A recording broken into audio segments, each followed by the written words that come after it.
que é a paz? Como viver em paz? Nós estamos aqui representando a Unipaz Goiás, que é a Universidade Internacional da Paz, que aqui em Goiânia desenvolve cursos, palestras, eventos, com foco nas relações humanas e na cultura de paz. A Unipaz Goiás é uma instituição de ensino que oferece 3 pós-graduações. Uma delas é a Gestão em Relações Humanas, chancelada pela PUC Goiás. Outra pós-graduação é Liderança Estratégica e também a pós-graduação com foco na saúde, que é Práticas Integrativas em Saúde. Além, claro, do curso tradicional da Unipaz, que é a Formação Holística de Base. A Unipaz é composta por palestrantes de diferentes estados do Brasil. Hoje existem 18 estados brasileiros com sede da Unipaz e aqui em Goiânia nós temos uma equipe de profissionais, psicólogos, nutricionistas, administradores, gestores no geral, que escolheram atuar e contribuir para a educação nessa sociedade com foco na cultura de paz. As relações humanas hoje são um grande desafio e a Unipaz traz a sua contribuição através de uma metodologia reconhecida e premiada pela Unesco como modelo e referência de educação para a paz. A bibliografia é composta por cerca de 250 livros de diferentes nomes em diferentes áreas, autores como Jean-Yves Leloup, Roberto Crema, que é o atual reitor, Issam Itiba, Dulce Magalhães e inúmeros outros palestrantes compõem a estrutura da Unipaz. A Unipaz Goiás desenvolve projetos, cursos e eventos desde 2003. Nós estamos há 8 anos realizando e oferecendo os nossos projetos aqui em Goiânia. Então, a partir de hoje, eu, Hélida, estarei conversando com alguns palestrantes que sempre vêm aqui para participar dos seminários e oferecer os seus conhecimentos. Em 2012, a Rede Unipaz comemora 25 anos. 25 anos de dedicação e de estudos a serviço de uma construção mais pacífica e mais amorosa através do estudo, conhecimento e divulgação da cultura de paz.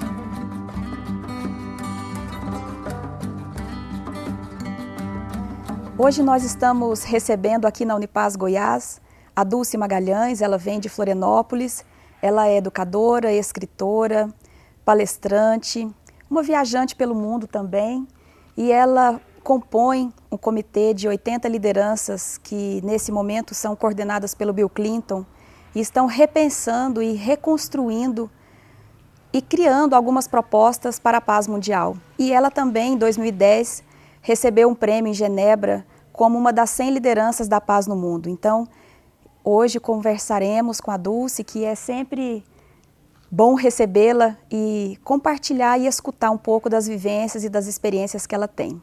Então, Dulce, é uma alegria recebê-la e nós estamos no ambiente da Unipaz, estamos na Unipaz Goiás e eu quero saber como você conheceu a Unipaz, como foi a sua chegada para a Unipaz?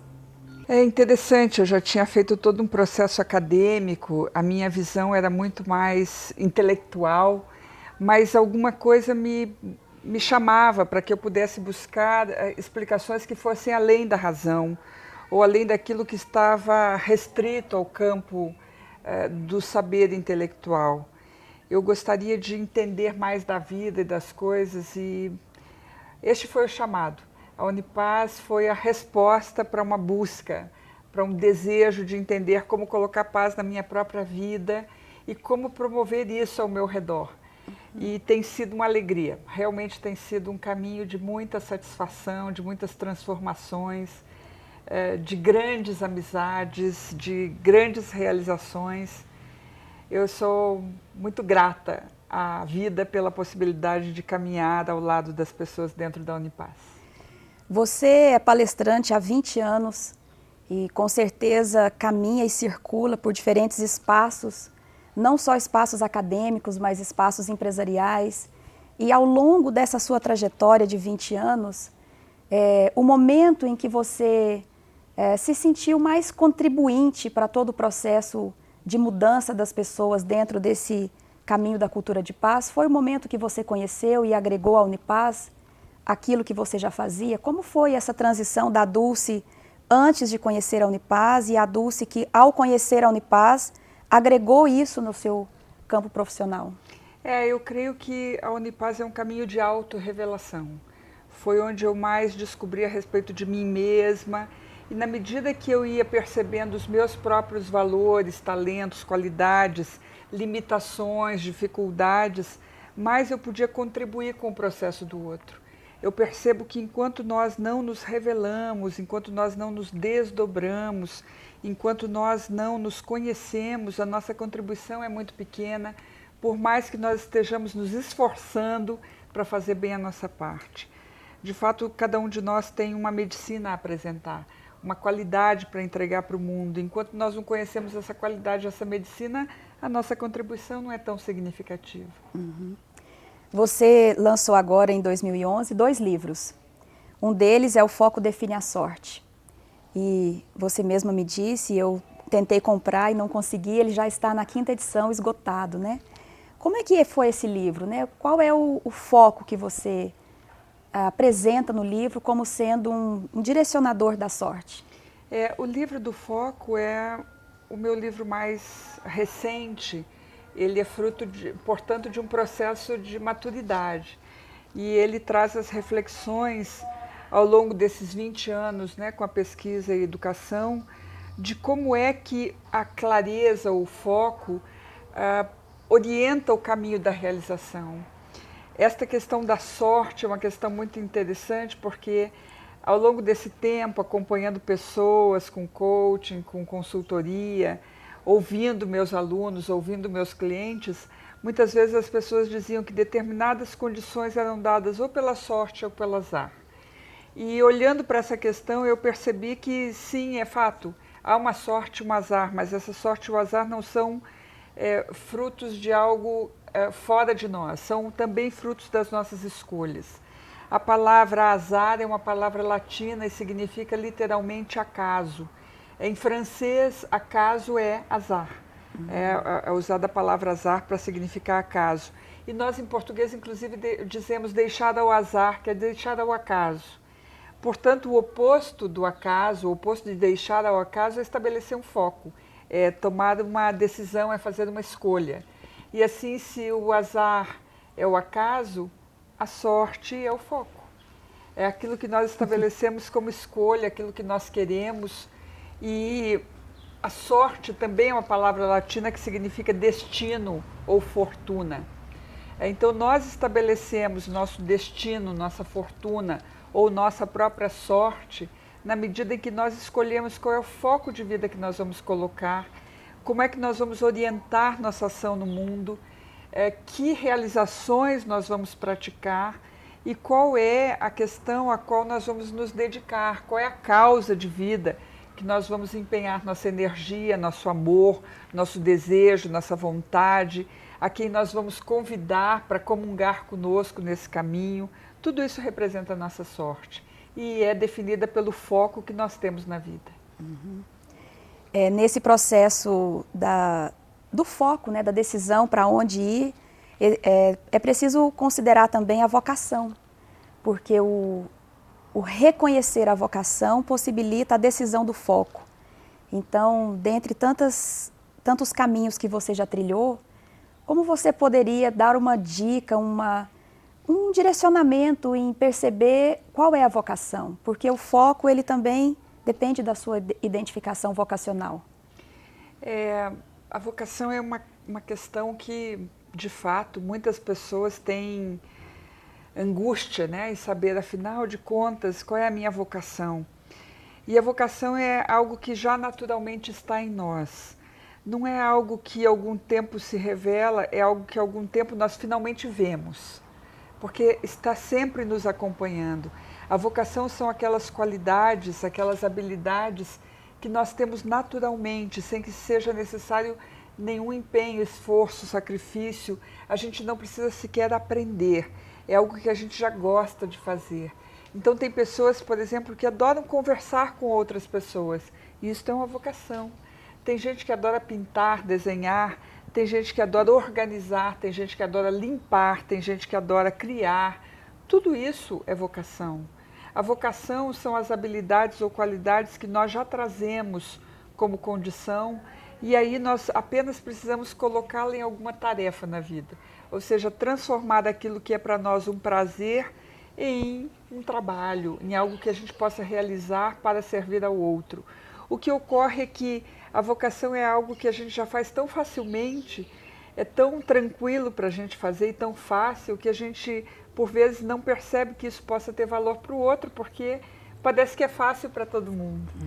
Parece que qualquer um pode fazer isso tão facilmente. E, de fato, essa é a nossa singularidade. Isso é aquilo que a gente tem a apresentar.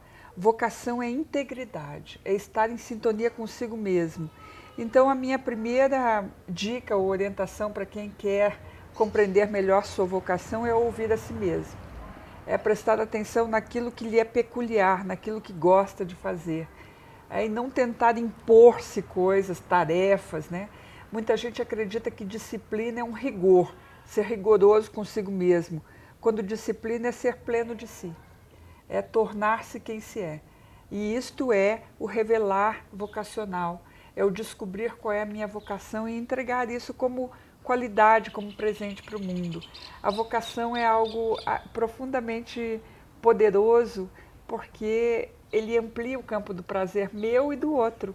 É bom estar em contato com alguém que está vocacionado, é algo que dá alegria para qualquer um. Esse é um bom sintoma para a gente descobrir a vocação. Eu escuto você em alguns momentos, em alguns lugares, especialmente na Unipaz, e nessa questão da identificação da vocação, nós nos deparamos com uma visão de mundo que trabalha com prosperidade, com escassez. Nós aprendemos que precisamos excluir coisas, aprendemos que é difícil, uma série de conquistas, é preciso fazer esforço para receber, para merecer.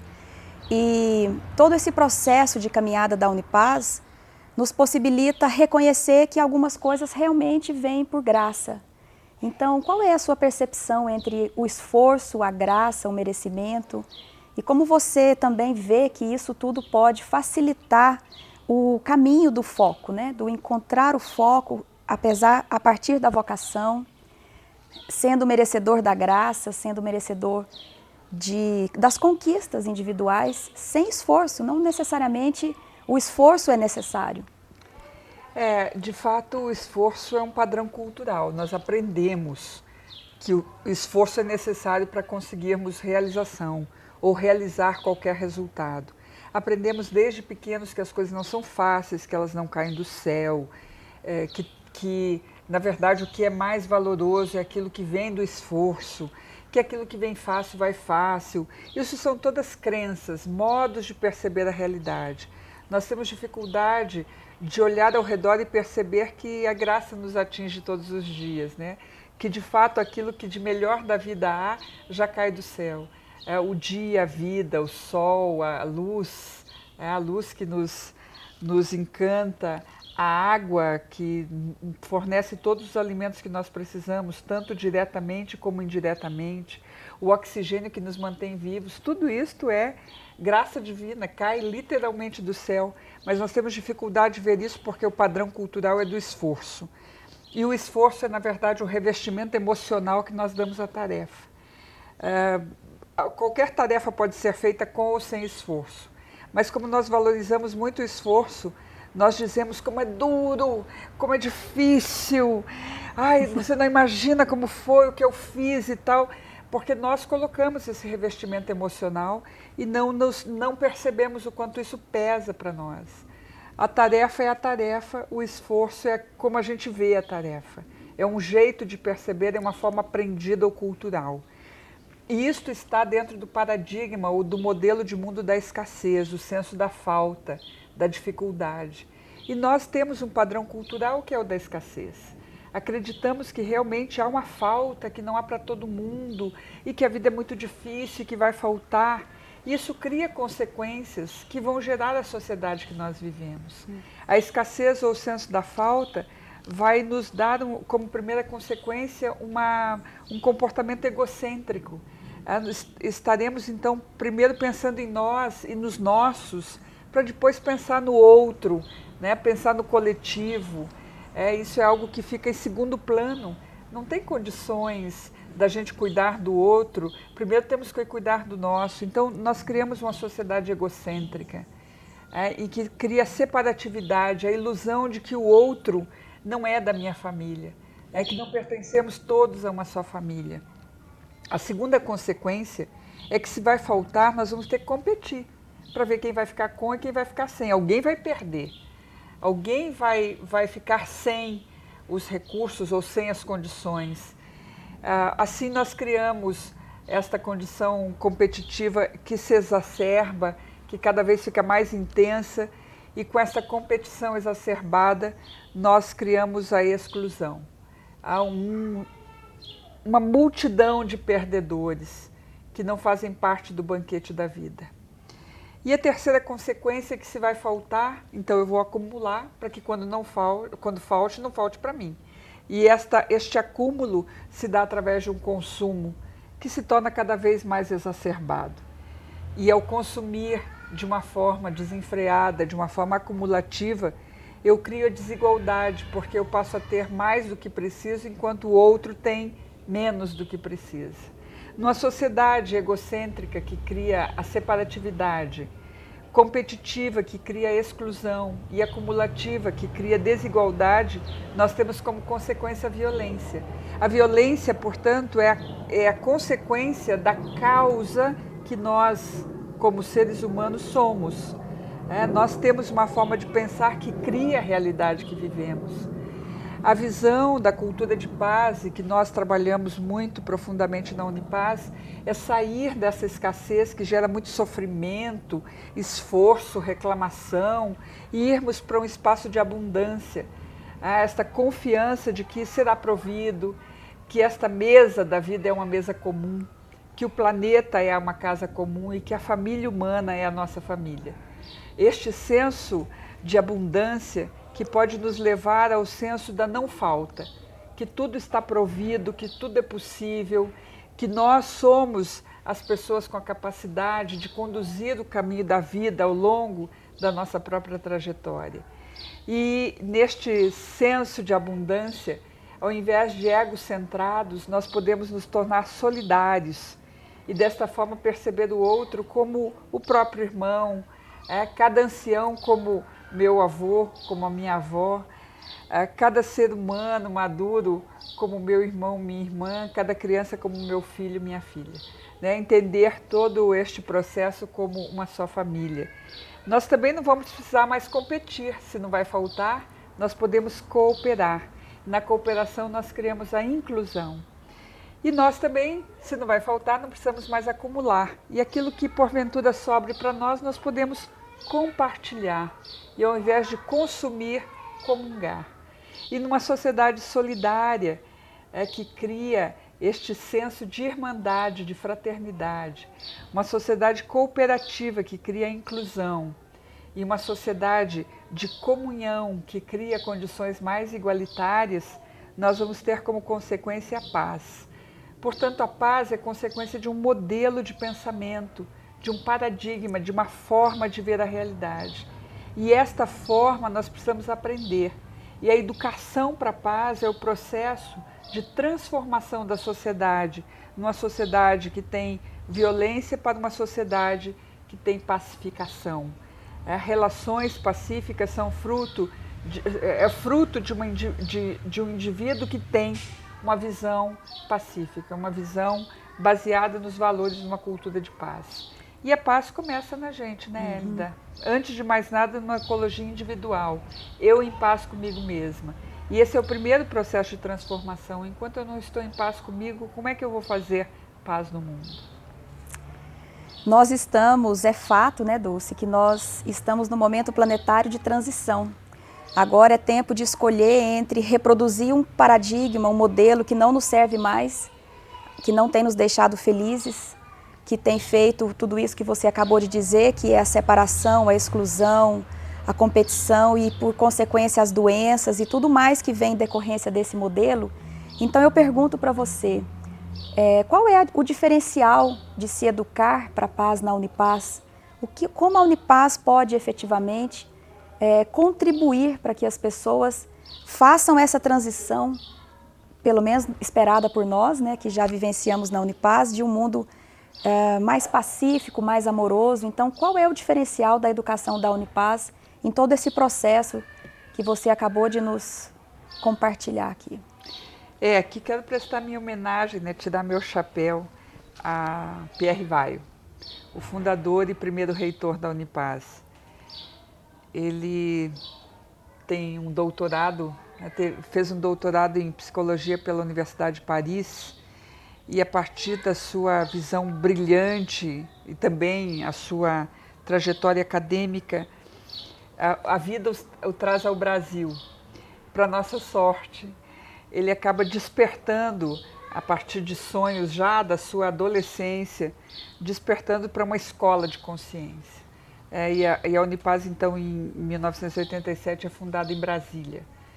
Pierre Weil, Roberto Crema, Lídia Rebouças e vários outros pioneiros da educação da paz no Brasil.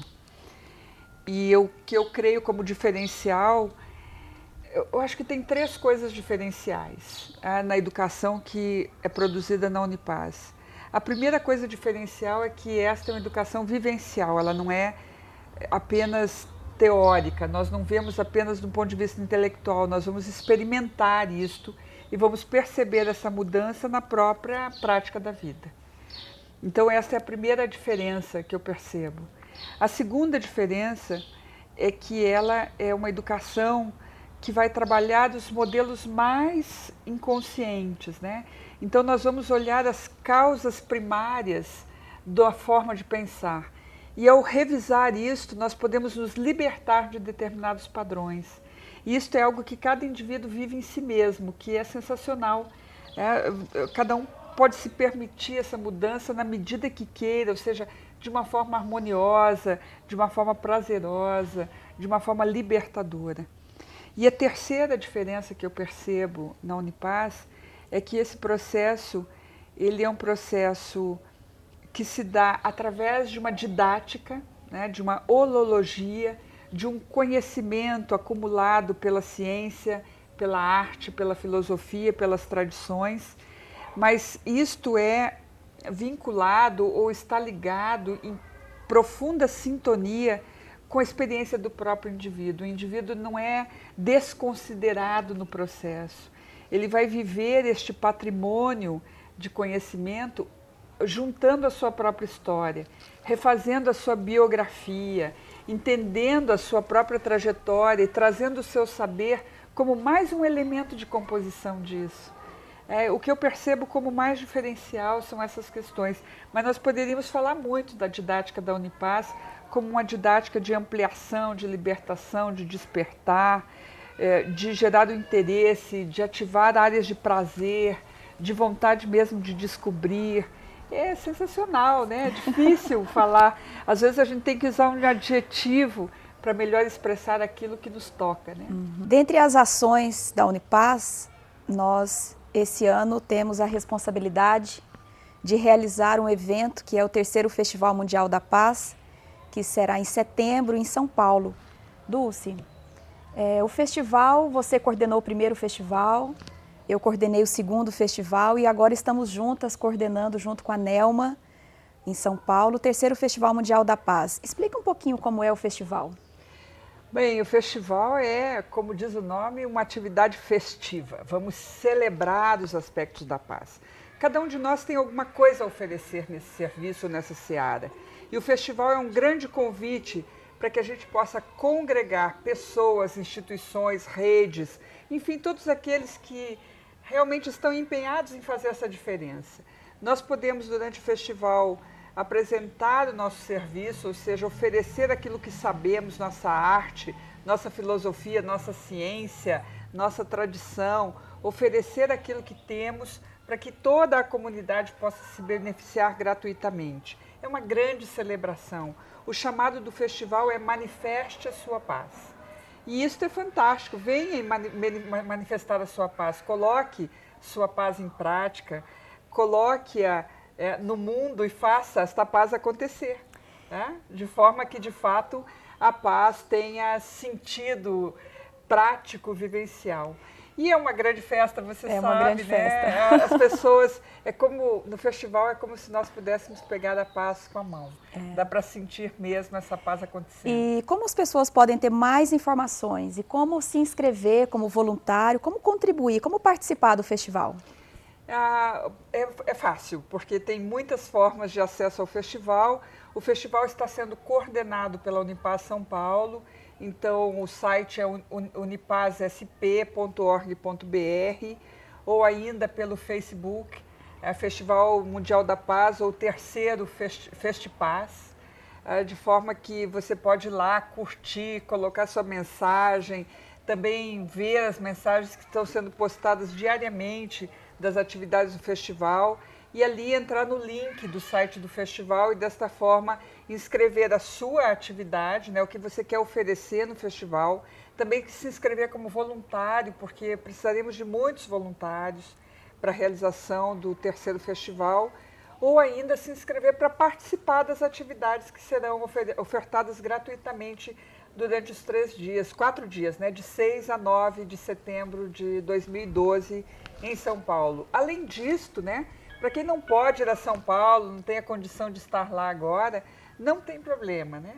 Quem não puder ir a São Paulo em setembro, pode promover a sua ação de paz em qualquer parte do mundo e deixar o registro da sua manifestação lá no site, de forma que as pessoas possam participar da atividade que você está realizando na sua cidade, ou ao menos tomar conhecimento de que manifestações estão acontecendo ao redor do planeta nesse tempo. Ok, então nós já estamos mais do que envolvidas, mas convidamos cada um para participar, para manifestar a sua paz dentro das suas realidades e condições. E a data do festival é 6 a 9 de setembro de 2012. Ele será localmente em São Paulo, mas ele é um festival global e local. Então, onde você estiver, é ali que o festival vai acontecer. Dulce, antes da gente partir para o final desse programa, eu gostaria de saber o que é a paz para você. Elida, essa é uma resposta complexa, mas para mim paz é um estado de consciência. E é um estado de consciência que pode ser atingido através de um processo educacional. Por vezes nós acreditamos que a paz não pode ser alcançada, que nós não vivemos num mundo que pode ser pacífico, mas de fato todos nós temos isso não só como potencial, mas como capacidade. E a paz é um estado de consciência que nós precisamos trabalhar, estudar e desenvolver. E assim podemos viver sim no estado pacífico. Como você vivencia a paz no seu dia a dia? Esta é a parte mais divertida, né? Eu creio que há muitas formas de vivenciar a paz, mas eu particularmente considero que para mim há 3 caminhos. O primeiro caminho é o da renúncia. Renunciar a tudo aquilo que não é paz. Procurar abrir mão dos conflitos, das posições fixas, das raivas que me afastam do outro, abrir mão das certezas, especialmente, que me dizem que o mundo é assim e que não pode ser de outro jeito. Enfim, tudo isso que me tira do ambiente de paz. Então, a renúncia é um primeiro aspecto fundamental para eu vivenciar a paz na minha vida. Um segundo aspecto que me permite vivenciar a paz é escolher a paz como caminho. Realmente querer estar em paz com o outro, desejar a paz em mim, no outro, escolher a paz como um modo de pensar, um modo de ver, um modo de fazer, e aí escolher a paz como meio para que eu possa observar toda a realidade. E na medida em que eu escolho a paz como meio, eu percebo que eu encontro a paz em toda parte. E um terceiro aspecto que eu considero que faz com que a renúncia e a escolha sejam possíveis e verdadeiras é o estudo. Realmente estudar aspectos em mim, né? Então no processo terapêutico, aspectos no mundo, e os aspectos daqueles que já trilharam o caminho, que já aprenderam coisas, né? Descobrir através da educação, através do estudo, onde se constrói a paz, onde se dá a paz. Essa preparação me permite fazer a renúncia e me permite fazer a escolha a cada instante. Então, esses são os 3 aspectos que me permitem vivenciar a paz. Dulce, e mais uma pergunta. Nesse processo todo da sua vida de andanças, de palestras, de consultorias, de aulas, cursos, eventos, nesse rol, né, que a vida é agitada, né, a gente tem um cotidiano com inúmeras ações, inúmeras tarefas. Nesse contexto diário, né, e nesse contexto organizacional que você vive, como você promove a paz? Eu creio que nós podemos promover a paz através, primeiro, do nosso exemplo. Eu gosto muito daquela visão de Mahatma Gandhi, seja você a mudança que você quer ver no mundo. Então, realmente me transformar ao máximo no instrumento de paz, ser um instrumento pacificador. Então, o meu exemplo, o meu próprio comportamento é uma forma de promoção de paz. Eu também percebo que levar os conteúdos da cultura de paz e levar processos da educação para a paz para as pessoas, as instrumentaliza, as instrui para que elas possam fazer as suas próprias escolhas de viver ou não em paz. E um aspecto que eu considero muito fundamental para promover a paz ao nosso redor e que eu realmente me empenho em fazer isso é a entrega. A entrega e a aceitação de que esta é uma causa a qual eu creio que se merece dedicar a vida. Né? Se a gente pode dedicar a vida a qualquer coisa, por que não a isto? Né? A gente pode dedicar a vida... As pessoas escolhem, às vezes, coisas tão menos importantes a qual dedicar a vida, né? Apenas a sobrevivência, por exemplo. Eu acho muito pouco dedicar a vida a sobreviver. E eu acredito que verdadeiramente dedicar a uma causa é algo que faz a vida valer muito mais a pena. Então, essa dedicação, essa entrega, para mim, é parte fundamental da promoção da paz, que sempre, em todos os instantes, começa em mim. Eu percebo que eu sou a maior beneficiada. Então, é uma graça, é uma honra, é um privilégio poder servir essa causa, porque ao servir a causa, eu mesma sou servida nela. Você me fez lembrar palavras do Pierre Vaillant, que diz que a grande questão é a entrega de saber se colocar a serviço da paz, né? A paz estar a serviço dela, né? Você me fez lembrar o Pierre Vaillant e eu quero já agradecê-la pela sua presença aqui na Unipaz Goiás, dizer que a Unipaz é um espaço que te acolhe sempre com muito carinho. Para mim é um privilégio poder conversar com você sobre essas questões tão importantes. E eu quero também perguntar se você quer deixar alguma mensagem que você quer dizer no final, e já te agradeço e digo que volte outras vezes, nós estaremos sempre lhe esperando.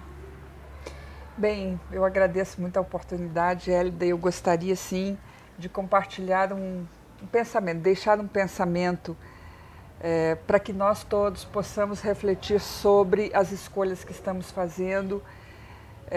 Pierre Vaillant, nosso mentor na Unipaz, né?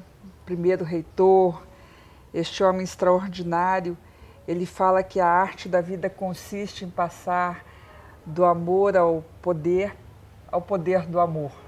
E, de fato, este é um grande desafio, né? Nos entregarmos a este campo amoroso e entendermos que todos fazemos parte dessa mesa comum, estamos compartilhando desta mesma casa e vivenciando esse mesmo tempo da família humana. Mas esta consciência ela precisa aflorar em cada um de nós, entendendo que, de fato, se há alguma coisa que nós temos que fazer nesta vida, esta tarefa essencial é transformar nossa própria realidade. A gente, às vezes, está muito dedicado a transformar a realidade fora, a criticar o outro, a fazer com que as coisas, as pessoas e tudo funcione, quando, de fato, a tarefa mais essencial é transformar o nosso próprio caos em cosmos, a nossa própria desordem em ordem, a nossa própria confusão em clareza. Como dizem os mestres ao redor do planeta, a maior contribuição individual que nós podemos dar a toda a humanidade é a nossa própria iluminação, a nossa própria transformação, nosso próprio crescimento consciencial.